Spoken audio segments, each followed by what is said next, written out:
పెళ్ళిళ్ళలో, ఫంక్షన్‌లలో, క్యాటరింగ్‌లో హల్వా పెడతారు కదా! టేస్ట్ అద్భుతంగా ఉంటుంది కదా! నెయ్యి ఫ్లేవర్ తోటి. కానీ మన ఇంట్లో చేస్తే అంత టేస్ట్ రాదెందుకు అనుకుంటారు. నేను చేసిన విధంగా ఒకసారి ఫాలో అయిపోండి. టేస్ట్ అయితే అద్భుతంగా ఉంటుంది. చూసారా ఎంత బావుందో carrot halwa. Hi! Hello! Welcome back. ఎలా ఉన్నారు? నేనైతే చాలా చాలా బాగున్నాను. నార్త్‌లో ఫుల్ చలిగా ఉంటుంది ఒక 4, 5 మంత్స్. సో, అందులో క్యారెట్లు బాగా ఫ్రెష్‌గా వస్తూ ఉంటాయన్నమాట. దాంతో వేడి వేడి హల్వా అయితే చేస్తూనే ఉంటాను మా ఇంట్లో 4, 5 టైమ్స్ అన్నా. మా వారైతే సూపర్‌గా ఉంది, వేడి వేడిగా ఉందని చెప్తున్నారు. తనకైతే అలవాటే, రెగ్యులర్‌గా తింటూ ఉంటారు కాబట్టి టేస్ట్. మీరు కూడా ఒకసారి ట్రై చేసి ఈ టేస్ట్ ఎలా ఉందో నాకు కామెంట్ చేసి చెప్పండి. అలాగే నా ఛానల్ కనుక నచ్చితే సబ్స్క్రైబ్ చేసుకోండి. సో, రెసిపీలోకి వెళ్ళిపోదాం. క్యారెట్లు బాగా ఫ్రెష్‌గా వస్తాయన్నమాట. వాటిని ఇలా తురుముకొని నెయ్యి, కళాయిలో నెయ్యి తీసుకోండి. మరి ఎక్కువగా తీసేసుకోవద్దు. మళ్ళీ లాస్ట్‌లో కూడా కొంచెం వేస్తాము. సో, సరిపోయినంత తీసేసుకోండి. నేనైతే 2, 3 కేజీస్ చేస్తూ ఉంటాను. ఈసారి 1 ½ కేజీతోనే సరిపెట్టాను. ఎందుకంటే డైట్‌లో ఉన్నాను. నేను కూడా తింటూ ఉంటాను ఉన్న కాడ నుంచని. సో, చూసారా ఈ విధంగా బాగా ఫ్రై చేసుకోవాలన్నమాట. ఎంత బాగా ఫ్రై చేసుకుంటే నెయ్యి ఫ్లేవర్ అంత బాగా తెలుస్తుంది మీకు రెసిపీలో. నేను డైట్‌లో ఉన్న వీళ్ళకైనా పెట్టాలి కదా! సో, అందుకని చెప్పేసి రెగ్యులర్‌గా చేస్తూనే ఉంటాను. మీకైతే షేర్ చేస్తూనే ఉంటాను చేసినప్పుడల్లా. చూసారా ఈ విధంగా బాగా ఫ్రై చేసుకోండి. ఎవరైనా ఫుడ్ పంపించాలి అనుకున్నప్పుడు, లేదు ఎవరైనా గెట్ టుగెదర్స్ ఉన్నాయి మన ఇంట్లో అనుకున్నప్పుడు ఈ రెసిపీ ట్రై చేయండి. చాలా చాలా బాగుంటుంది. ఎప్పుడైనా నేను కూడా మా వారి ఆఫీస్‌కి పంపిస్తూ ఉంటాను. సూపర్ ఉందంటారు. చాలా చాలా బాగుంటుంది.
చూసారా 1 ½ కేజీ క్యారెట్ అని చెప్పాను కదా!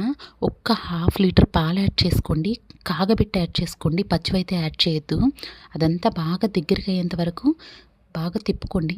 తర్వాత దాంట్లో షుగర్ యాడ్ చేసుకోవాలి. నేనైతే ఒక పావు కేజీ అలా యాడ్ చేశాను.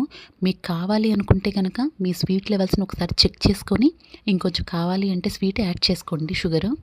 సో, చూసారా ఈ విధంగా షుగర్ యాడ్ చేయంలోనే వాటర్ వస్తూ ఉంటుందన్నమాట దీంట్లో.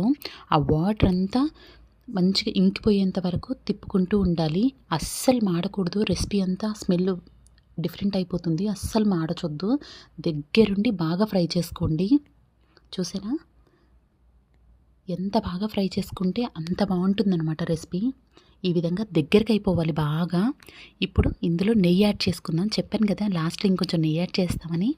మీరు కాజు,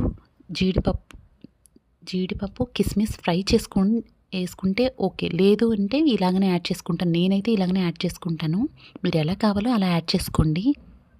చూసారా ఈ విధంగా యాడ్ చేసుకోవాలి.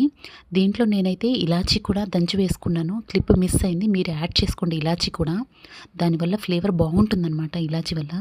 చూసారా ఈ విధంగా బాగా తిప్పేసుకొని ఈ విధంగా పొడి పొడిలాడుతూ వస్తుందన్నమాట క్యారెట్ హల్వా నెయ్యి ఫ్లేవర్ తోటి.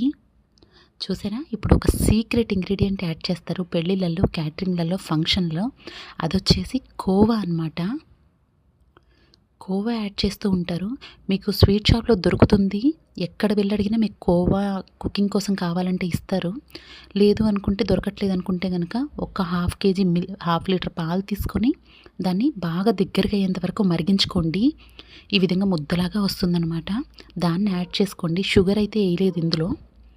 సో చూసారా? షుగర్ లేనిది ఇది కోవా. ఈ విధంగా యాడ్ చేసుకోవటం వల్ల రిచ్‌నెస్ వస్తుందనమాట. రెసిపీలో చాలా బాగా ఫ్లేవర్‌ఫుల్‌గా ఉంటుంది.